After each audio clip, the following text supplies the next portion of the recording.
here. So, hi Shravan. Okay, so my first question to you is that tell us about what GSOC actually is. What is the selection process like? What is the timeline of the various things that happen in the internship, and what is the selection rate?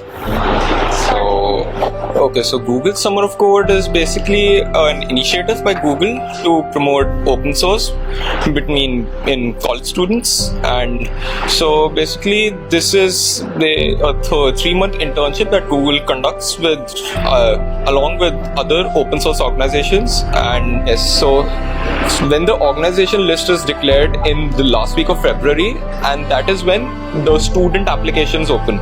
So the student application go on for about 3 weeks, and in the application the student basically writes up a proposal. In the proposal he writes up that what is the project and what organization, what project they want to be part of, and they give a rough timeline of how they're going to implement the project over the summer, and they necessarily write a bit of technical details and so on, and that's what they write, and they then just submit it on the GSOC portal. And once this happens, then Google declares the selected applicants in after 2 months. So this is basically a proper internship selection procedure, and they select around 1,000 students a year from around the world, approximately 1,000, and what they expect is that this is actually a pretty demanding internship. So what they expect is most organizations don't want you to have any other internship during the GSOC period. So most students, they just have the GSOC internship going on over summer, and so they have about 40 hours a week of workload, which is pretty much a lot. So yeah, basically that's how the selection procedure works. So Okay, so can you also tell us about the various stages in the internship and how the evaluation of the internship goes? So so Google has kind of changed the rules this year. So I did Google Summer of Code last year when I was in my first summer. So in my time, what Google did was that there were basically the 3-month coding period between May to August. This was divided into 2 coding periods. So there was a coding period from May to the middle of June, and then the organization conducted an evaluation, basically just seeing how much code you've written, how much you've done. And once you pass that evaluation, there is another coding period from the middle of June to the end of August, and then you have another evaluation at the end, seeing what is the final outcome of your project, how much you've achieved.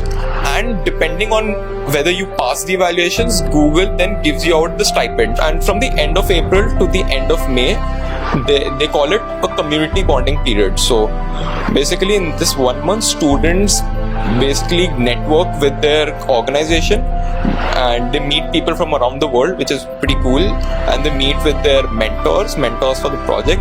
And in this 1 month, they also kind of go over the code, the code of the project that they're working with, and and that's what they kind of do. They get themselves familiarized with the community and some other details of the project, and in the end of May, the coding period will start.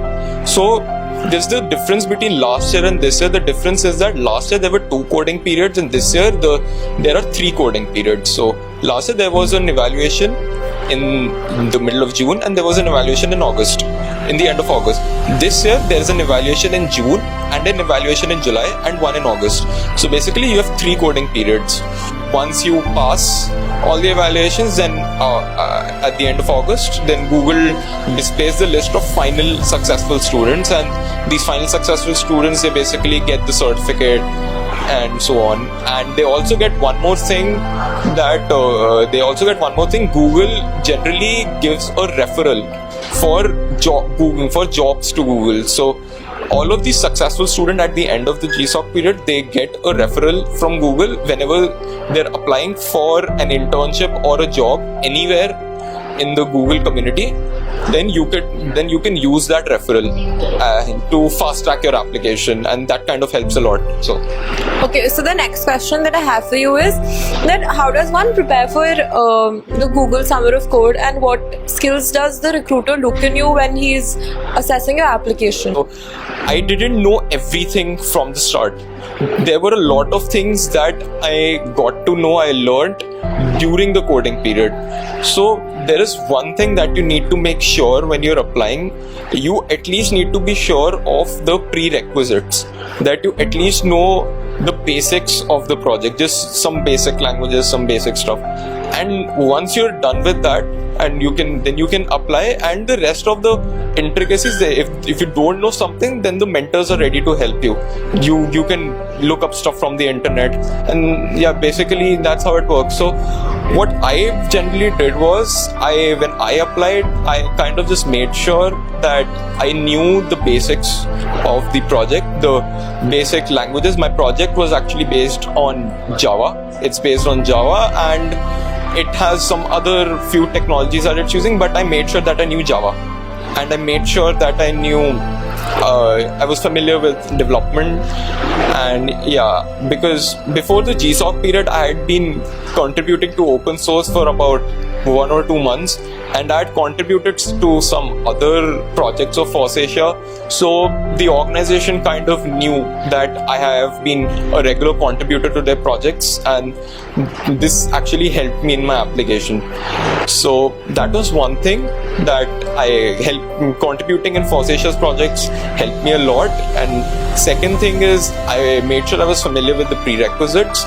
And third thing, and this is really important, that I made sure I was dedicated enough during the GSOC period. So the thing is that during GSOC, most organizations are kind of really tough in the evaluations. And evaluations tend to be at times tougher than getting selected for GSOC itself, because the targets, the specific targets, the project may remain the same, but the specific targets, like you need to implement this feature or that feature at this point, they may change, and most often they change. At many times they change, and you need to kind of be flexible enough, and you need to be dedicated. And you need to know that you may have multiple issues to work on at some point. You may have multiple features that you may be working at some point, and even if you don't know something, then you need to learn it up. Okay. So, can you please talk about your experience with working with Google Summer of Code, and how exactly has it transformed you as a person apart from being an addition to your CV? Okay, so the transformation was actually brilliant. It was one of the best internships I could have ever had, definitely. For me, the best part about this was that I got to meet people from around the world. Because my organization, Force Asia, it was based in Singapore, and the community members, I met them during the community bonding period first, and then I kept talking to them over the project. So these contacts really go a long way, even after the GSOC, and they help you a lot. And yeah, so that was one thing. And the other perk I got from this was, obviously, I contributed to the project a lot. It was a huge code base. So I got invited to Force Asia's conference. They have an annual conference in Singapore, and it's one of Asia's biggest open source conferences, and they have like hundreds of speakers from all around the world. So I got invited as a speaker to that conference. Okay, so one last question to you, Shravin. Any tips that you have for other coding aspirants who are also aiming for this prestigious Google internship? Tips, basically there are probably 2 or 3 really important tips I would like to give. The first tip I'm probably going to give to you guys is, first tip is, when you're applying for a project, don't apply for the project only because the organization is pretty well known, or you're familiar with the code base. So maybe you know C++, or maybe you know Java, and the code base is also in C++ or Java. So that shouldn't be your only focus when applying. And the second thing is that you need to make sure that you actually like the project. Because the reason I say this is that most people actually apply for these projects and maybe they don't like it that much. And the thing about GSOC is that the evaluations are really tough, like really tough. Like my organization, in the end, it had a 50% success rate because the demands were so high from my organization, and the targets, as I said, the targets are flexible because even the project may be the same. You may be working on the same project over the summer, but it is not necessary that the features that you're going to be working on every week or every month, they stay the same as the one you wrote in your proposal. So you need to be contributing as much as your peers are contributing. You need to make sure that you meet most or all of your targets that they set. You finish up all your features that you're working on, and also your project in the end. And this requires a tremendous amount of dedication.